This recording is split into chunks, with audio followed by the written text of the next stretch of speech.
అస్సలాముఅలైకుం వరహమతుల్లాహి వబరకాతుహు. Hi hello welcome to my channel అండి. చూడండి, ఈరోజు మనం గుమగుమలాడే చికెన్ వండేసామండి. ఈరోజు దావతు అంటే మా అక్క వాళ్ళ కోడలికి కొడుకుకి, మా అక్క వాళ్ళకి ఫ్యామిలీకి, ఉయ్యాలాడే నుండి మా దాదా వాళ్ళు వచ్చారు. వాళ్ళకి 3 ఫ్యామిలీలు కలిసి మేము ఈరోజు భోజనాలు చేస్తున్నామండి మా ఇంట్లో. ఇక్కడ వండుకొని చిన్నింట్లో వండుకొని పెద్దింటికి తీసుకెళ్ళిపోతున్నాను. అందుకనేసి మార్నింగ్ లెగిసిన ఏంటంటే ప్రాసెస్ అనేది నేను మొదలు పెట్టేశాను. ఒక్కొక్క ప్రాసెస్ ఒక్కొక్కలాగా నేను చూపించుకుంటూ వస్తున్నానండి. బ్లాక్లో వచ్చేస్తాయి. చూడండి, ఈ చికెన్ ఎలాగ వండాను అనేది మీకు తెలుస్తుందా? అయితే చూద్దాం ఒకసారి. మీకు ఇంట్రెస్ట్ ఉంటే రాని నాతో పాటు చేసేద్దాం. చికెన్ గ్రేవీ కోసము నేను ఇక్కడ పుదీనాలు మిక్సీ వేసాను, లవంగాలు వేసాను. చికెన్ చూపించి ఒకసారి. శుభ్రంగా కడిగి పెట్టుకున్నానండి చికెన్ ముక్కలు. దాల్చిన చెక్క అనేది వేస్తున్నాను. అంటే బగారా చికెన్ ఇది. బగారా చికెన్ అంటే ఇంకా మనకు మంచి ఫ్లేవర్ ఇవ్వాలంటే ముందు పుదీనా ఇవ్వాలి. అందుకని ముందుగా నేను పుదీనా అనేది వేసాను. చికెన్ తీసి ఇచ్చేయమ్మా.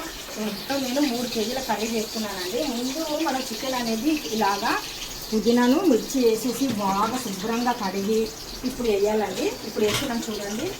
చికెన్ అనేది ఇప్పుడు వదులుతున్నాను ఇందులో.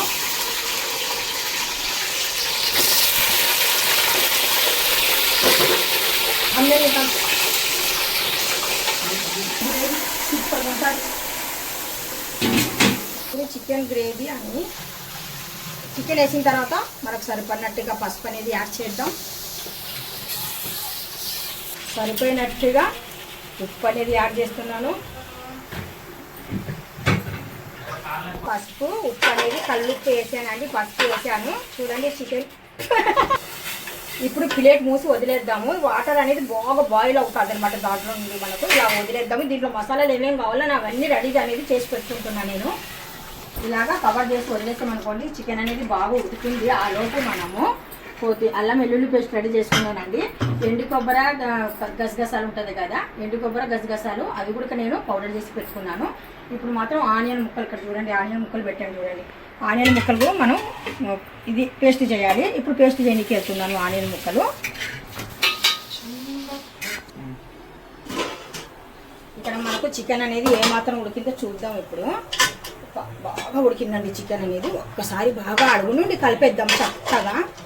ముక్కలు మనకు అప్పుడే తెలిసిపోతుంది అనమాట ఉడికిందా లేదా అనేది. పెద్ద సైజు ఉన్న ముక్క అనేది ఉడికి ఇలాగా చిన్న ముక్కలాగా అయిపోతుంది కదా. ఈ మాత్రం ముక్క ఉడికింది కదా. ఇప్పుడు ఇందులో మనము టమోటాలు ఇప్పుడు గ్రైండ్ చేసి పెట్టుకున్నాం కదా. ఉల్లిపాయలు ఫ్రై చేసి, ఇదిగోండి ఉల్లిపాయలు ఫ్రై చేసి ఫస్ట్ టమోటాస్ వేసేస్తాను. ఎందుకంటే టమోటాస్ ముందు మనకు ఉడకాలి కదా. అందుకనేసి నేను టమోటాస్ వేసి కొద్దిసేపు వదిలేస్తాను. టమోటాస్ ముందు వేసేసి కొద్దిగా ఒక 2 నిమిషాల తర్వాత నేను గ్రేవీలు ఇంకా ఏమేమి వేయాలను, అల్లం వెల్లుల్లి పేస్టు, మళ్ళీ ఉల్లిపాయ తొక్క ఇవన్నీ ఉన్నాయి కదా నేను ఫ్రై చేసి పెట్టుకునేటివి. ఉడికిన చికెన్లో మనము ముక్కలు అనేవి యాడ్ చేద్దాము. ఒక 2 మినిట్స్ తర్వాత మనము అన్నీ యాడ్ చేద్దాము. అంటే మనకు టమోటా అనేది బాగా ఇందులో ఉడికిపోవాలి. అందుకనేసి ఇప్పుడు టమోటాస్ వేసి నేను వదిలేస్తున్నానండి. మరొక 2 నిమిషాల వరకు వదిలేసి అప్పుడు చూద్దాము. ఓకేనా? ఇప్పుడు నేను ఇక్కడ నేను ఉల్లిపాయ పేస్ట్ చేసి పెట్టాను కదండి. ఆ ఉల్లిపాయ పేస్ట్ అనేది ఇందులో యాడ్ చేస్తున్నాను. ఉల్లిపాయను గసగసాలు 2 యాడ్ చేస్తున్నాను. ఇక్కడ చింతపండు అనేది ఇక్కడ పులుసు కంపల్సరీగా యాడ్ చేస్తాను. చికెన్లో కొద్దిగా చింతపండు పులుసు అనేది వేస్తే చాలా మంచిది. వేసవి కాలం కదా, ముందుగా మనకు గ్రేవీ అనేది పాడవకుండా చక్కగా కాపాడుతుందండి. చింతపండు పులుసు చాలా ఇంపార్టెంట్. ఇప్పుడు ఇక్కడ మనం సరిపోయినట్టుగా కారం పొడి కూడా నేను యాడ్ చేస్తున్నానండి. ఇది 3 కిలోల చికెన్ కర్రీ చేస్తున్నాను. ఇక్కడ నేను కొద్దిగా కారం అనేది ఎక్కువ ఉన్నా పర్వాలేదు. అందుకనేసి నేను బాగా దట్టంగా వేస్తున్నాను. ఎందుకంటే ఇంకా మనం పుట్టి పెరిగింది రాయలసీమ కదా. అందుకనేసి మనకు రాయలసీమ ఫుడ్డే పడుతుంది. వెల్లుల్లి అంటే ఇక్కడ నేను ఎండు కొబ్బరి ఉంటుంది కదా, ఎండు కొబ్బరి అనేది బాగా పౌడర్ చేసి ఇందులో వేస్తున్నానండి. మాత్రం మంచి ఫ్లేవర్ ఇచ్చే గరం మసాలా అండి. ఇది మాత్రం నేను కంపల్సరీగా బిర్యానీలోకి అనేసి ఫ్రై చేసి పెట్టుకున్నది పౌడరు. ఇప్పుడు దీంట్లో చికెన్లో కూడా యాడ్ చేసామనుకోండి, మంచి గుమగుమలాడే చికెన్ అనేది బాగా, అంటే మన ఇంటికి కాదు పక్కింటికి కూడా తెలుస్తుంది అనమాట ఈ మసాలా యాడ్ చేస్తే. అందుకనేసి నేను ఆ మసాలా యాడ్ చేశాను. ఇక్కడ అల్లం వెల్లుల్లి పేస్ట్ జస్ట్ ఇప్పుడే నేను నూరి పెట్టుకున్న అల్లం వెల్లుల్లి పేస్ట్ చూస్తున్నారు కదా. నేను ఎప్పుడైనా కానీ సరే అల్లం వెల్లుల్లి పేస్ట్ అనేది ఇంట్లోనే తయారు చేసి పెట్టుకుంటాను. ఈరోజు మా ఇంట్లో చాలా వంటలు చేయాలి నేను. అందుకనేసి అల్లం వెల్లుల్లి పేస్ట్ అనేది నేను 6 కేజీ పైన నూరి పేస్ట్ పెట్టుకున్నానండి రెడీగా. ఫ్రెష్ ఏదైనా కానీ సరే మనము ఇలాంటి వండేటప్పుడు ఫ్రెష్గా వేయాలి, అప్పుడైతేనే మనకు వంటలు అనేటివి చక్కగా ఉంటాయి.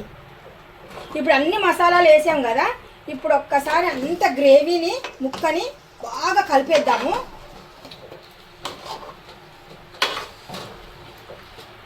మరీ హై లేకుండా మరీ చిన్న మంట లేకుండా మీడియం మీద వదిలేద్దాము. సమానంగా అనేది ముక్క ఉడుకుతుంది, గ్రేవీ కూడా కరెక్ట్గా పర్ఫెక్ట్గా వచ్చేసి ఉండిపోతుంది మనకు. చూద్దాం. అయితే ప్లేట్ మూసేసి వదిలేస్తున్నాను. ఇంకా అన్ని మసాలాలు యాడ్ అయిపోయినాయి, ఇంకా ఇది ఉడకడమే మనకు లేటు. ఇలా కవర్ చేసి వదిలేద్దాం కదా. చికెన్ కర్రీ మనకు రెడీ అయిపోయిందండి. వావ్, చూస్తున్నారు కదా ఎంత థిక్నెస్గా మనం చికెన్ అనేది చేసాము.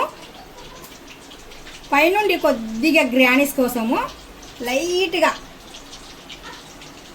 కొత్తిమీర అనేది ఇలా వేసేస్తున్నానండి. ఇంతే, చికెన్ కర్రీ రెడీ.